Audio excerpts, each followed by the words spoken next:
Bonjour à tous, merci d'être sur RTI 1, les titres de ce journal. La gouverneure générale du Canada, Julie Payette, est en visite officielle en Côte d'Ivoire depuis ce vendredi 26 octobre et ce pour 3 jours. Elle a une rencontre avec le chef de l'État ivoirien. Elle a aussi été élevée au rang de citoyenne d'honneur de la ville d'Abidjan. Le président de la Fédération internationale de handball a demandé à Daniel Cablon-Duncan d'être son invité au championnat du monde de handball prévu en 2019. Il a été reçu par le vice-président ivoirien dans le cadre du 21e congrès de la fédération qui est prévu ici à Abidjan. À San Pedro, le feu a ravagé 5 maquis et restaurants, 2 habitations et un magasin à la rue des Maquis. L'incendie s'est déclaré aux environs de 1 h du matin suite à l'explosion d'une bouteille de gaz. Aucune perte en vie humaine. Bienvenue dans le 13h. La gouverneure générale du Canada est à Abidjan depuis hier vendredi. Dès son arrivée, Julie Payette a été reçue par le président Alassane Ouattara, une rencontre élargie aux membres des 2 délégations. Fijanaïma. La très honorable Julie Payette, gouverneure générale du Canada au palais présidentiel de la République de Côte d'Ivoire, peu de temps après son arrivée à Abidjan ce vendredi pour une visite d'amitié et de travail sur le sol ivoirien. Une étape d'abord marquée par les honneurs militaires rendus à l'illustre hôte après qu'elle a été accueillie par le président de la République, Alassane Ouattara. Honneur des détachements composés de la musique de la garde républicaine, du drapeau et sa garde, de 2 pelotons de l'école de la gendarmerie et de 3 sections de la garde républicaine. Tous ces détachements aux ordres du chef d'escadron Kipré Ghislain. Il s'en est suivi ensuite un entretien entre le président ivoirien et la gouverneure générale du Canada. On note au cours de cet entretien la présence des membres des 2 délégations.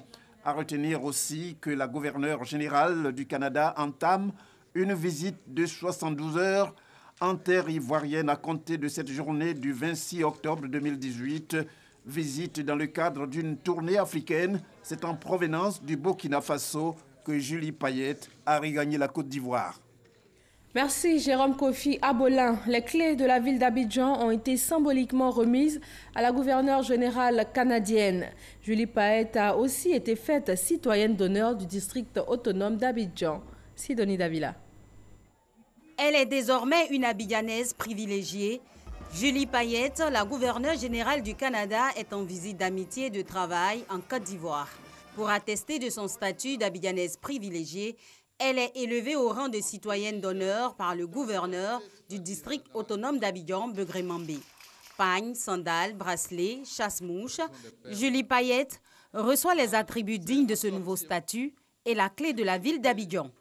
Nous avons choisi de venir ici pour vous témoigner de l'importance que nous accordons aux liens diplomatiques, aux liens bilatéraux, aux liens d'amitié que nous partageons et que nous souhaitons continuer dans cette veine.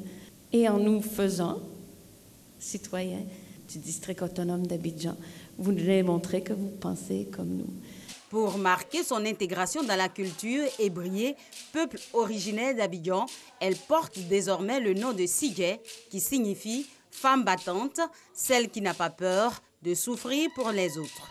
Begré Mambé a loué les mérites et les qualités de cette femme astronaute. Votre carrière professionnelle est un très grand livre d'enseignement scientifique, spirituel, social et culturel.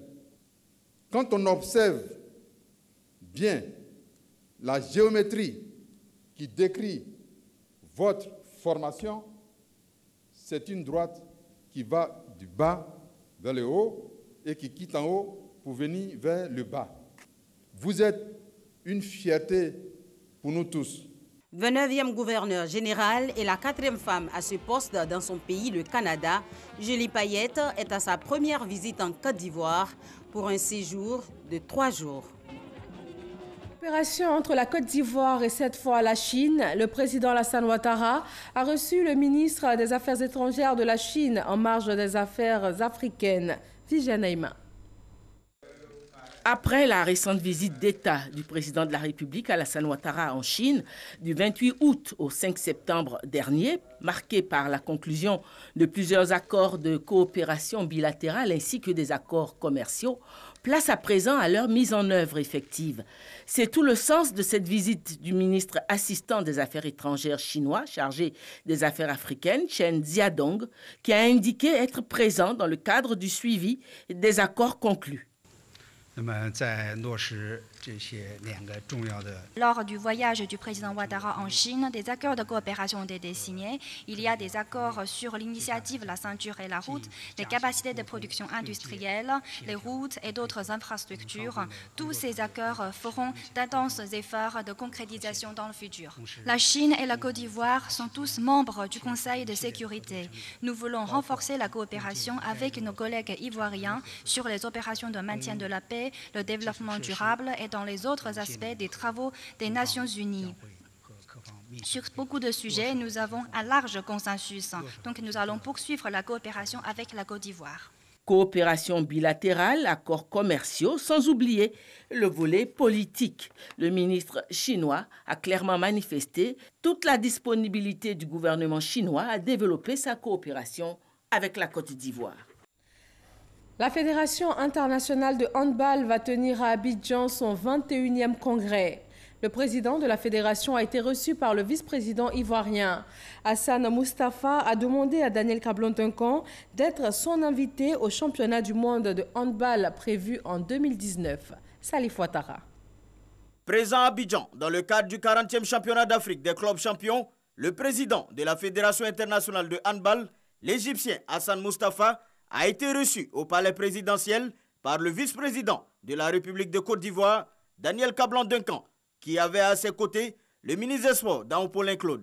Il s'agissait pour le président de la Fédération internationale de handball, Dr Hassan Moustapha, d'informer le vice-président Daniel Cablon-Duncan de la tenue à Abidjan du 21e congrès de la Confédération africaine de handball les 27 et 28 octobre 2018. Dr Hassan Moustapha a également salué les autorités ivoiriennes, à leur tête le chef de l'État Alassane Ouattara, pour s'être fortement impliqué dans la réussite du championnat d'Afrique des clubs champions qui a démarré le 19 octobre et qui prendra fin ce dimanche 28 octobre au Palais des Sports de Treichville.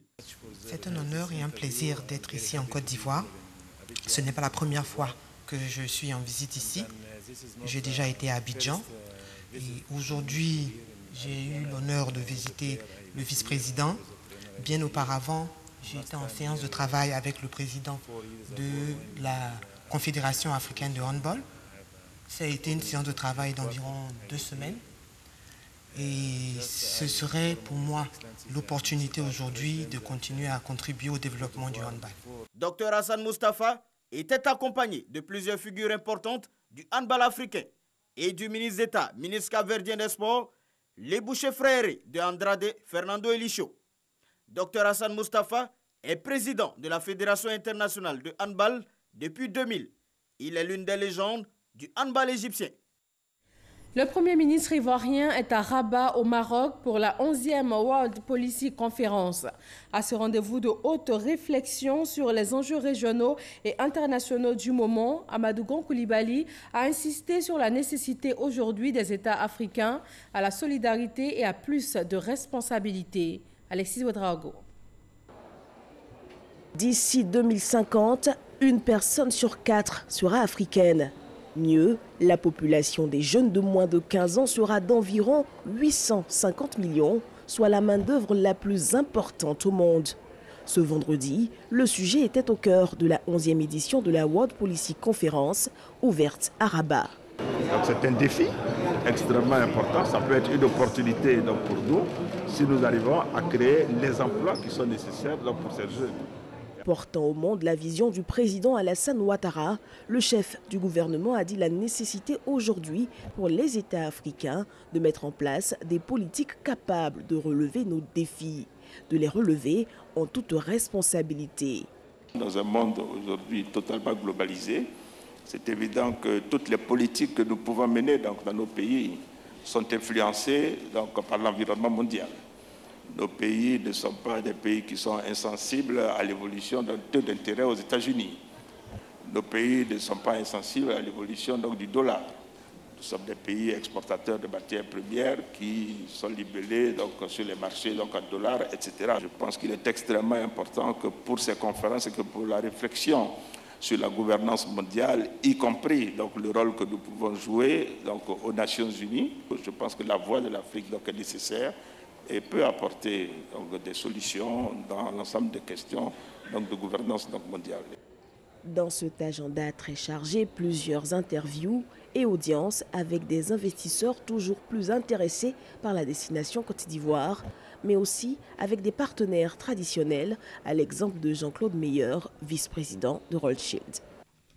Sur place au Maroc, le Premier ministre ivoirien a été reçu à déjeuner par son homologue marocain. Lors de cette rencontre, les deux chefs de gouvernement ont pu faire le point de la coopération entre leurs pays. Ils ont en outre effleuré de nouveaux chantiers. Le 27 octobre est marqué par la Journée mondiale du patrimoine audiovisuel, une occasion pour la Côte d'Ivoire d'évaluer ses acquis et définir les perspectives nouvelles pour la protection de l'archive audiovisuelle, héritage précieux pour les générations à venir. Et pour le ministre de la Communication et des Médias, et je cite, « Cette journée permet de prendre la pleine mesure de ce patrimoine qui nous est cher parce qu'il raconte nos histoires, nos vies, nos cultures et nous projette dans des lendemains que tous ensemble voulons empreint de sérénité. » Ces archives audiovisuelles doivent être numérisées pour leur sauvegarde. C'est à cela que les administrations ivoiriennes ont été exhortées par la Fédération ivoirienne des créateurs et conservateurs d'images. Issaïo. La conservation des archives audiovisuelles, une question d'intérêt pour les pays dans le monde. Depuis 2005, la Côte d'Ivoire, à l'instar des autres pays, célèbre la Journée mondiale du patrimoine audiovisuel, instaurée par l'UNESCO. Cette journée est une opportunité pour la Fédération ivoirienne des créateurs et conservateurs d'images pour démontrer l'importance des archives. Alors pourquoi une journée? Une journée parce que la journée a été décrétée par l'UNESCO et l'UNESCO a vu que ces supports sont vulnérables, il faut pouvoir les mettre sur d'autres supports. Mais le numérique ne sera pas seulement que le seul support. Il faut pouvoir dire que les archives sont importantes. Il ne faut pas les jeter. L'UNESCO a lancé la journée internationale afin de sensibiliser l'opinion publique à la nécessité de sauvegarder le patrimoine audiovisuel, de soutenir les institutions qui ont la charge de ce patrimoine et de favoriser une meilleure accessibilité aux archives. La contribution des archives dans le bon fonctionnement des institutions de la République de Côte d'Ivoire, cas de la grande chancellerie de l'ordre national. Ce thème, retenu sur le plan national, a permis aux représentants de la grande chancelière de mieux faire connaître l'institution. Les archives sont la matière première de l'historien. Il les consulte et de par ses recherches, il en produit. Je suis de l'école de la tradition orale. Et à ce titre, j'ai eu à enregistrer des centaines d'heures d'enquête et de conversations savantes avec les sachants dans les villages, dont seulement une infime partie est transcrite. C'est le lieu de saluer tous les chercheurs en histoire, en sciences sociales, en philosophie, tous les journalistes qui ont contribué et qui contribuent à sauver une partie des bibliothèques vivantes. Pour le représentant du ministre de la Communication et des Médias, les archives sont des héritages précieux pour la génération à venir. Ce patrimoine est un trésor infiniment essentiel qui doit être mémorisé parce qu'il constitue les récits de nos existences, celles d'hier, portées par celles et ceux qui nous ont précédés et que nous devons de garder toujours vivantes. Les intervenants ont invité les administrations publiques à numériser leurs archives. Une exposition des archives de la Grande Chancellerie a marqué cette 11e célébration de la Journée mondiale du patrimoine audiovisuel en Côte d'Ivoire. Sur le plan médical, dans le cadre de la lutte contre le cancer, la Journée rose a réuni au Centre national de radiothérapie Alassane Ouattara les malades du cancer du sein et les acteurs de la lutte. Depuis son ouverture en janvier 2018, le centre a enregistré 735 nouveaux patients, dont 154 en radiothérapie. Rosemond Kini et Patricia Omoetia. Le mois d'octobre est un mois dédié aux malades du cancer du sein. Appelé Octobre Rose, ce mois est célébré par le ministère de la Santé et de l'Hygiène publique. Le Centre national de radiothérapie a été créé au CHU de Cocody pour recevoir tous les patients atteints du cancer du sein. À l'occasion, le ministre de la Santé s'y est rendu pour féliciter le personnel. Rendre hommage à tous ceux qui sont à la tâche pour permettre aux patients de croire à la vie. Dans le cadre de cette journée rose, le centre propose des consultations de médecine esthétique et des activités sportives. Nous avons associé des ateliers beauté où on apprend aux femmes à ne pas dépendre de l'esthéticienne du centre, mais à savoir le faire elles-mêmes. On pratique également le sport, mais le sport dans notre centre, c'est une activité de soins. Cette célébration débutée le 22 octobre prendra fin le 3 novembre prochain. En Côte d'Ivoire, plus de 1000 femmes meurent du cancer du sein chaque année. Depuis le 25 janvier 2018, date d'ouverture du centre, jusqu'au 13 août 2018, l'on enregistre 735 nouveaux patients, dont 154 en radiothérapie. San Pedro, dans le sud-ouest de la Côte d'Ivoire, le feu a ravagé 5 maquis restaurants, 2 habitations et un magasin à la rue des Maquis. L'incendie s'est déclaré aux environs d'1h du matin suite à l'explosion d'une bouteille de gaz. Aucune perte en vie humaine. Sam Conan, notre correspondant dans le Bassa-Sandra.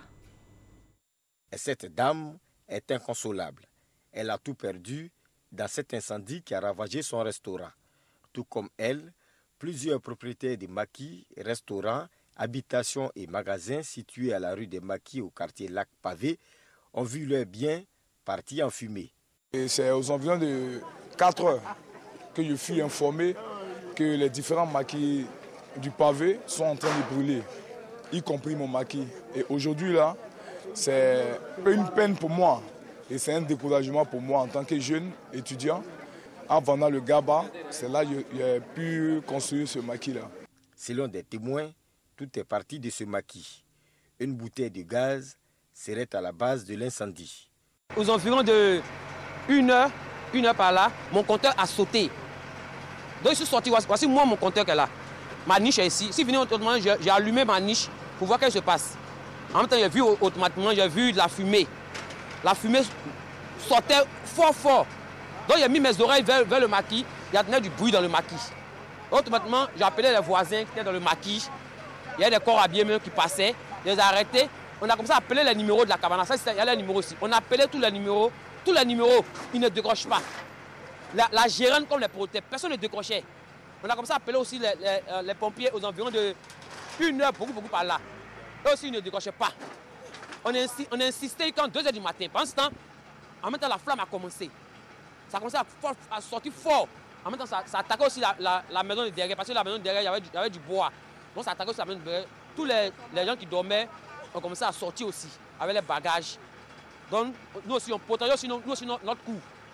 On a commencé à verser de l'eau pendant que ça prenait le toit de notre maison. Automatiquement, on versait seulement. Jusqu'à ce que les pompiers puissent venir. Il y a au moins 3 gaz dans les restaurants. Le gaz a commencé à s'enflammer et ça jetait de l'autre côté. Avec maintenant tous les magasins de l'autre côté ont commencé aussi à prendre du feu. Alertés, les sapeurs-pompiers civils, aidés par les sapeurs-pompiers du port et de Bolloré, sont arrivés et ont pu maîtriser l'incendie. Nous avons été alertés pour un feu à 3h30. Heureusement, nous avons travaillé en collaboration avec 2 commandements. À l'instant, le feu est vraiment maîtrisé. Comme bilan, il n'y a pas de perte en vie humaine. Mais le dégât matériel est vraiment important. Des bouteilles de gaz, certaines ont été retirées, d'autres malheureusement ont explosé. Un incendie qui a provoqué une coupure d'électricité dans le quartier Lac pendant près de 4 heures du temps. Il n'y a pas de pertes en vie humaine, mais les dégâts matériels sont considérables. Le prix du kilogramme du cacao a été fixé à 750 francs CFA depuis le 1er octobre dernier. La Fédération des organisations des producteurs de café cacao a rencontré les producteurs de l'Anibi-Tiassa pour leur expliquer le mécanisme de fixation de ce prix. Francis Boifo. Prix Borchamp du kilogramme de cacao pour la campagne 2018-2019 en Côte d'Ivoire. Il a été fixé en début du mois en Conseil des ministres à 750 francs CFA avec une légère hausse de 50 francs CFA par rapport à celui de la campagne précédente. Le plantain n'est pas satisfait. Il n'est pas satisfait parce qu'on s'attendait à un prix plus haut. Que la filière nous explique pourquoi il y a ces problèmes. Pour lever tout équivoque sur le mécanisme de fixation du prix du cacao, la Fédération des organisations des producteurs de café cacao, FOPCC, a organisé cette rencontre à Agboville avec les producteurs de la région de Languébi-Tiassa. Le prix est régulé par l'offre et la demande mondiale. Ça veut dire que le prix est lié à la quantité de production. Quand la production augmente, le prix qu'on a sur le marché mondial baisse parce qu'il y a moins de demandeurs. Donc en fonction du prix qui est fixé sur le marché international, et comme c'est une vente anticipée, donc au moment où on donne le prix, c'est le marché qui s'affiche sur le plan international. C'est en fonction de ce prix-là que l'État, hormis les charges qui vont contribuer au développement du pays, hormis les charges qu'on doit prélever pour soutenir le développement de notre nation, les routes, les écoles, les fonctionnaires, pour les payer, une fois on enlève ces taxes-là, le reste va contribuer à avoir le revenu, le prix du producteur. Et à Camboussier d'ajouter que des dispositifs de contrôle pour le respect du prix du cacao ont été mis en place.